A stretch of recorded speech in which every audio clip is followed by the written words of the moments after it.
राधाष्टमी उत्सव आ रहा है। हमारे लाल जी बहुत जोर शोर से राधाष्टमी मनाते हैं।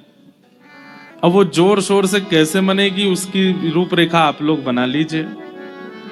राधाष्टमी हमारी या तो व्रज में होती है या कहीं सुंदर स्थान पर ही राधाष्टमी करते हैं जब से लाल जी आए हैं, क्योंकि लाल जी का अभिषेक भी होता है और फिर उस दिन हमारे ठाकुर जी चुनरी पहनते हैं, श्यामा सखी बनते हैं। साल में 2 बार हमारे ठाकुर जी लाली बनते हैं, एक तो राधाष्टमी पर और दूसरे एक श्यामा सखी का श्रृंगार प्रणाली है श्रीनाथ जी में, उस दिन ठाकुर जी सखी बनते हैं। पर अभी व्यस्तता के कारण केवल साल में एक ही बार सखी बनते हैं और वो राधाष्टमी को ही बनते हैं। उस दिन हमारे लाल जी पीताम्बरी आदि नहीं पहनते, उस दिन तो बढ़िया सुंदर ठाकुर जी जो माताओं का श्रृंगार होता है चुनरी आदि ओढ़ करके बढ़िया बनते हैं।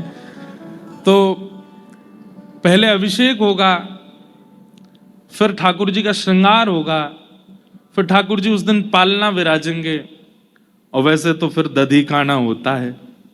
अब दधी काना यहाँ हो पाएगा तो करेंगे, नहीं हो पाएगा तो फिर जैसे हम करे बिना मानेंगे नहीं हम, वो तो होगा। जब लाल जी का उत्सव इतना धूमधाम से, हमारे व्रज में लाल जी का उत्सव फीका हो जाता है।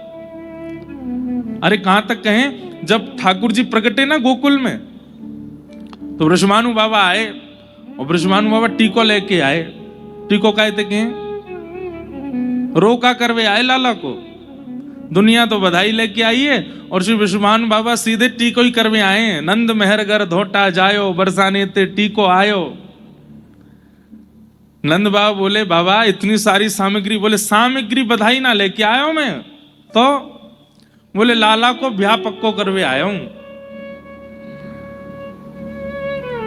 नंद बाबा बोले ब्याह तो पक्को करवे आए, लाली तो भई ना अभी। अब कई जगह मत ऐसा है कि श्री जी बड़ी हैं, कई जगह मत ऐसा है श्री जी छोटी हैं। हम तो श्री जी को छोटे ही माने, वैसे तो प्रभाव में तो बड़ी हैं। हमारी माई श्यामा जू को जाके अधीन सदा ही सांवरो, या ब्रज को सिर ताज। हमारे माई श्यामा जू को राज, वैसे तो लाडली जी को राज चले ही है, लेकिन भावना की दृष्टि से दोनों पक्ष हैं। कई पक्षों में श्री जी बड़ी हैं, कई पक्षों में श्री जी छोटी हैं। तो लाडली जी तो अभी भई नहीं है। तो नंद बाबा बोले आप ब्याह को टीको लेके आएंगे लेकिन लाली तो भई ना अभी। बोले टीको कर जाएंगे तो लाली को आना पड़ेगा, जमाई को पहले ही टीको कर देंगे तो लाली आवेगी।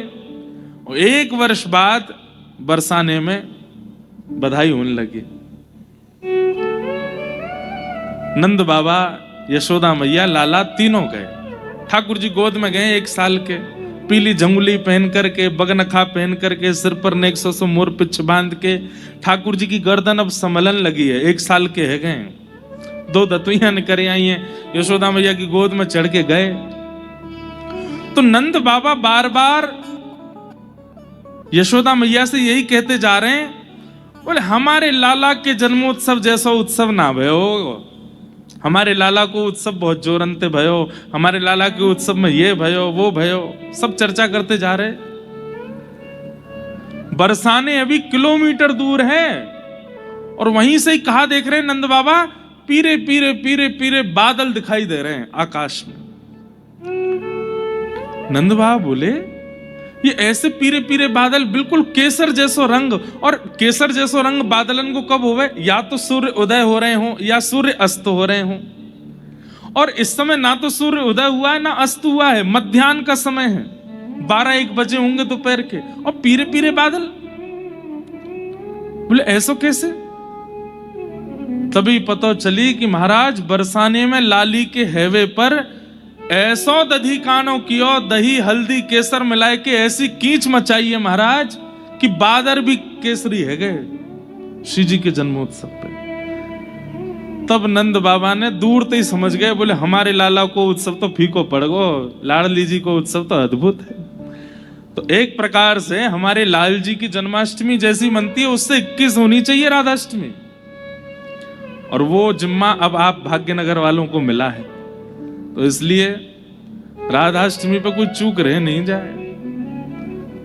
भले ही चौथे दिन कृष्ण जन्म होगा कथा में, राधाष्टमी 30 की है, 31 की, 31 की, अभिषेक 31 को होएगो और फिर पूरे दिन उत्सव मनेगो 31 तारीख, यानी कि थर्ड लास्ट डे कथा का। कथा के अनुसार तो उस दिन गोवर्धन लीला होगी, लेकिन अब उसकी योजना आप लोग सब, जो यहाँ के व्यवस्था प्रमुख सब लोग बैठ के बनाओ। हमारे लाल जी आनंदित है जाए कि भाई भाग्य नगर में राधाष्टमी में सुख है गयो, आनंद है गयो। तो ऐसी भावना है।